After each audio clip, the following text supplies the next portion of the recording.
치아에 검붉은 줄이나 심 반점이 있어서 말도 안 되는 민간요법을 하시는 분들도 꽤나 계신 걸로 알고 있는데 큰일이 좀 날 수가 있습니다.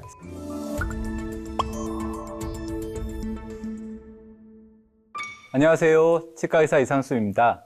요즘 미백 치료에 대한 문의가 참 많습니다. 특히 요즘처럼 면접의 중요성이 높아진 시기에는 취업을 앞둔 젊은 층의 미백 문의가 정말 많은데요. 치아가 노을해서 오해를 받는다던가 또는 치아에 검붉은 줄이나 심 반점이 있어서 다른 사람들 앞에서 밝게 웃지를 못하는 분들도 계십니다. 그렇다면 우리 치아는 왜 색이 변하는 걸까요? 치아는 구강 내에 노출이 되고 난 뒤부터 기능을 하게 되는데 이때 음식을 드시면서 자연 착색이 좀 되게 됩니다. 자세히 설명을 좀 드리면은 치아는 두 개의 층으로 구성이 되어 있습니다. 바깥층은 희고 투명한 범낭질이라는 층이 있고요. 안쪽으로는 연노란 색깔의 상아질이 있습니다. 치아의 색은 이 두 개 층의 두께에 따라서 달라지게 되는데요. 세월이 흐르면서 치아의 외부 범낭질이 얇아지거나 치아 내부의 상아질이 두꺼워지면서 치아가 누렇게 보이게 됩니다. 이 현상은 지극히 정상적인 과정일 수가 있습니다. 이런 자연스러운 변색과는 다르게 인위적인 환경의 문제로 치아 색깔이 변할 수가 있습니다. 가장 대표적인 것이 테트라사이클린이라는 항생제 침착으로 인해서 발생되는 착색인데요. 치아의 수평으로 검붉은 색을 형성하게 됩니다. 이런 착색은 어렸을 때 약을 복용하면서 발생하게 되는데 특히나 여드름이나 눈병 또는 귀병을 치료할 때 사용되는 항생제로 발생되는 경우들이 종종 있을 수 있습니다. 또 흔히 치아색이 변하는 이유로 음식물들을 많이 꼽는 경우가 있는데요. 치아를 변색시키는 대표적인 음식물로 레드와인이라든가 커피, 녹차 또는 초콜릿 등이 언급되고 있습니다. 모두 음식에 함유된 색소 때문에 발생되는 거라서 색소 자체가 치아에 직접 침투하지는 않고 외부에 달라붙는 외인성 착색입니다.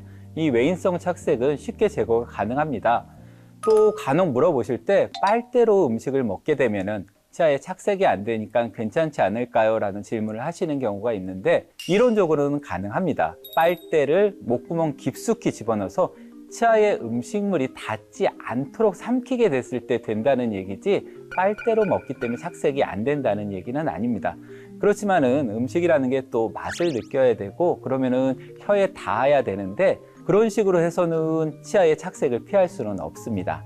치과에 오셔서 스케일링을 받거나 또는 미백 치료 또 양치를 잘 하시게 되면 쉽게 착색이 제거가 될 수 있으니까 먹는 음식물들은 편하게 드시는 게 좀 좋다고 말씀을 드리고 있습니다. 또는 간혹 이런 경우들도 있을 수가 있습니다.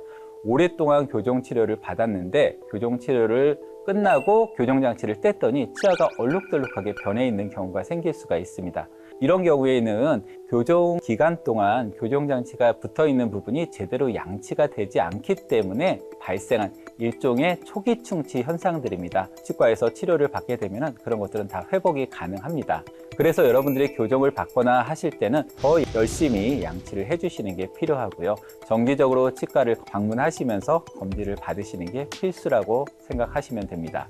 마지막으로 구토를 자주 하시는 분들이 이런 위산 때문에 치아가 부식이 되는, 그러니까 치아가 녹는 현상들이 발생할 수가 있는데 이는 강한 산성을 포함하고 있는 위산이 역류를 하면서 치아 내부, 특히 이제 혀 안쪽 부분들을 부식을 시키는 경우들이 좀 있어요. 치아를 약하게 만들 수가 있고 충치도 잘 생기게 만들 수가 있습니다. 그래서 위산이 자주 넘어오거나 그러신 증상들이 있다면 내과적인 치료를 꼭 받으시는 것이 치과 치료를 위해서도 도움이 될 수 있습니다.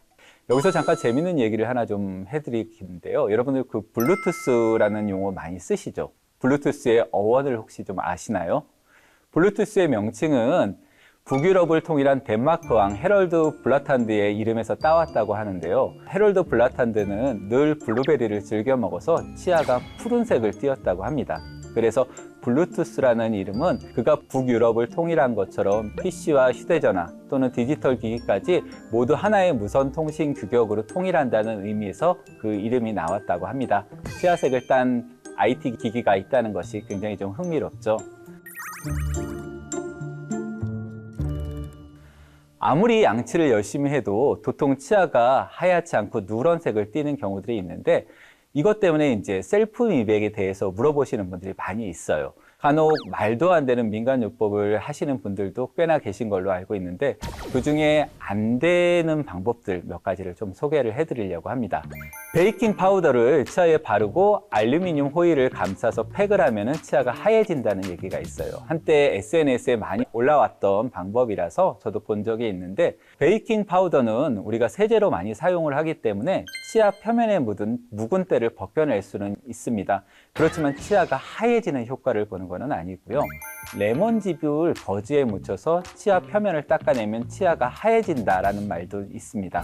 오렌지나 레몬과 같은 신맛이 나는 과일은 강한 산성을 띠고 있습니다. 과일산이라고 이야기를 하죠. 이 산 성분은 치아 표면을 부식을 시킬 수 있는데 칼슘을 빼내는 작용을 하는 거죠.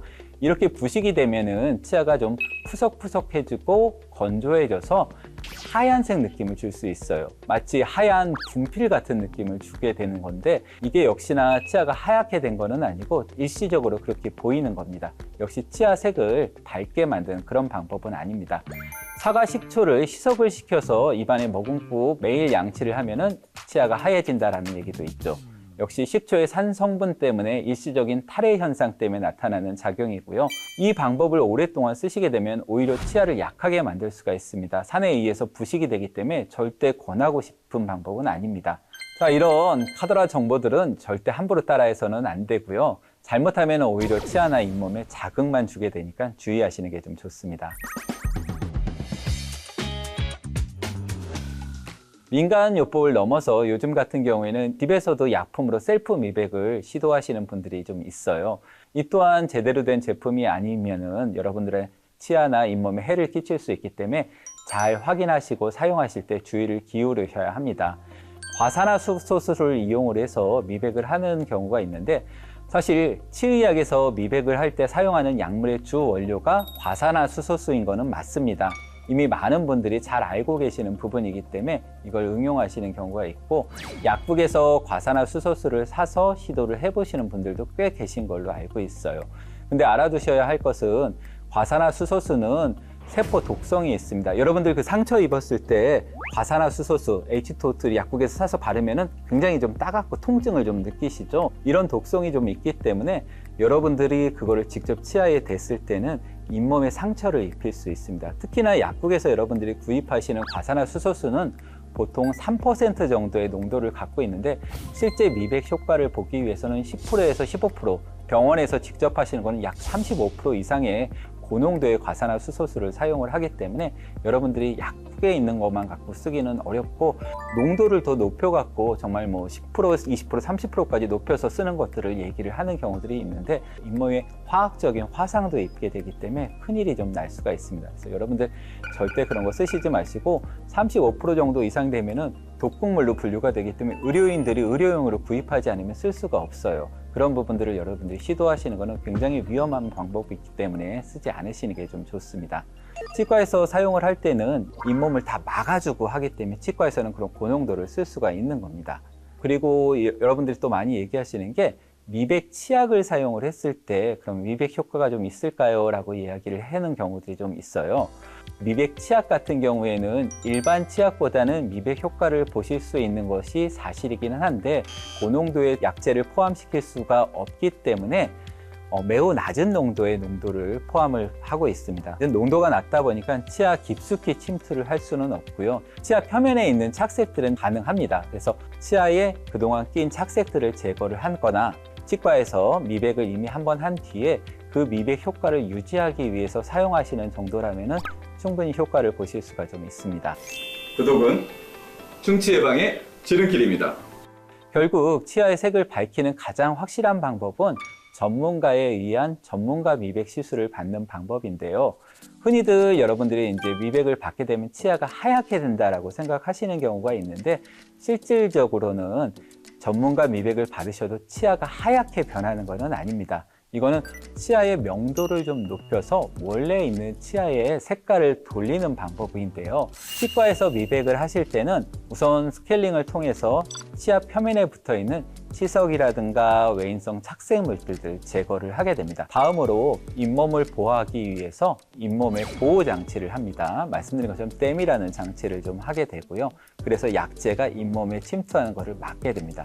치면에 골고루 약재를 분포를 하고 마지막으로 광조사기를 이용해서 약재를 활성화시키는데, 약재 안에는 광기시 물질이라는 것이 포함이 되어 있어서 특정 파정에 쪼이게 되면은 약재가 화학 반응을 일으키기 시작을 하게 됩니다. 그래서 이 화학 반응을 일으킨 약재들이 치아 내부에 침투를 하게 되고, 이 약재들이 치아 내부에 있는 고분자 화합물들을 끊어서 저분자 화합물로 만들면서 치아는 밝은 형태를 띠게 됩니다. 미백 시술을 받은 뒤에 여러분들이 좀 주의하셔야 될 부분들은, 미백 약재가 치아 안에 고분자 화합물들을 끊어줬기 때문에 얘네들이 어느 정도의 화학적인 반응을 하려고 하는 성질들이 남아있을 수 있어요. 이때 커피라든가 아니면 레드와인이라든가 착색성이 강한 것을 하게 되면 오히려 이 끊어진 부분들에 좀 들어가서 치아가 더 어두워지는 경우들이 있어요. 그래서 미백이 끝난 직후에는 약 3일에서 5일 정도는 착색성이 강한 물질들은 좀 피하시는 게 좋고요. 이 이후에 치아가 어느 정도 안정이 되면은 정상적인 식습관을 유지하셔도 괜찮습니다. 자연치의 색깔보다 훨씬 더 밝은 색깔을 원한다, 정말 연예인같이 나는 하얀 색깔을 원한다, 보통 일반적인 미백 방법으로는 해결이 안 되고, 그럴 때는 보통 보철 미백이라고 얘기하는 라미네이트나 올세라믹 치료를 받게 되는 경우들이 좀 많습니다. 자연치아에서는 연예인들이 보시는 그런 색깔까지는 나오기는 좀 어렵습니다. 양치는 하고 보고 계시는 거죠? 요즘 치아 미백에 대한 관심도 높은 만큼 그에 대한 고민도 많은 것 같습니다. 치아 미백은 치아를 약하게 만들거나 이를 시리게 만든다는 말들이 있는데요. 미백 직후에는 약재가 치아 안에 침투해 있기 때문에 신경을 자극을 할 수가 있습니다. 그래서 갑자기 좀 찡한 통증을 일주일 정도, 3일에서 5일 정도까지는 이런 약재들이 아직 남아있기 때문에 증상을 느낄 수는 있지만, 서서히 약재가 분해가 되고 약효가 떨어지면서 치아 구조는 안정을 띠게 되고 여러분들의 통증도 없어질 수가 있기 때문에 그런 걱정들은 특별히 안 하셔도 괜찮습니다. 이렇게 누런 치아 때문에 여러분들이 고민 좀 있으시다면은 일반적인 집에서 하시는 자가용법보다는 치과 의사와 상의를 하셔갖고 치료를 받게 되시면은 여러분들이 하얀 치아를 갖고 밝은 미소를 되찾으실 수 있을 겁니다.